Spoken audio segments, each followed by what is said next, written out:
கள்ளக்குறிச்சியில் கள்ளச்சாராயம் குடித்து பாதிக்கப்பட்டு அரசு மருத்துவமனையில் சிகிச்சை பெற்று வருபவர்களை சந்திக்க அதிமுக பொதுச் செயலாளரும் எதிர்க்கட்சித் தலைவருமான எடப்பாடி பழனிசாமி நேரில் வருகை தருகிறார்.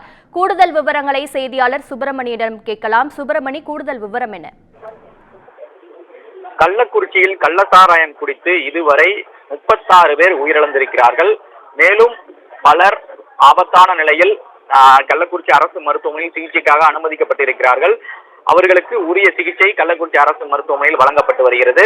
குறிப்பாக கள்ளக்குறிச்சி அரசு மருத்துவமனைக்கு இன்னும் சிறிது நேரத்தில் அதிமுக பொதுச் செயலாளரும் எதிர்க்கட்சி தலைவருமான எடப்பாடி பழனிசாமி வர இருக்கிறார். அதற்கான ஏற்பாடுகள் செய்யப்பட்டிருக்கிறது. அது மட்டுமல்லாமல் பாதிக்கப்பட்டவர்களை அவர் நேரில் சந்தித்து ஆறுதல் தெரிவிக்க இருக்கிறார். மேலும் ஏற்கனவே அவர் இந்த கள்ளக்குறிச்சி கள்ளச்சாராயம் உயிரிழப்பு தொடர்பான ஒரு கண்டனத்தையும் ஏற்கனவே பதிவு செய்திருந்தார். தமிழகத்தில் கள்ளச்சாராயம் ஆராய் ஓடுவதை பல முறை சுட்டிக்காட்டியும் அதை ஒழிக்க எவ்வித நடவடிக்கையும் இந்த அரசு எடுக்கவில்லை என்ற கண்டனத்தை அவர் பதிவு செய்திருந்தார். கள்ளச்சாராய புழக்கத்தை ஒழிக்க அரசு கடுமையான நடவடிக்கை எடுக்க வேண்டும் என்ற ஒரு கண்டனத்தையும் அவர் ஏற்கனவே முன்வைத்திருந்தார். இந்த நிலையில் பாதிக்கப்பட்டவர்களை நேரில் சந்திப்பதற்காக இன்னும் சிறிது நேரத்தில் எடப்பாடி பழனிசாமி வர இருக்கிறார்.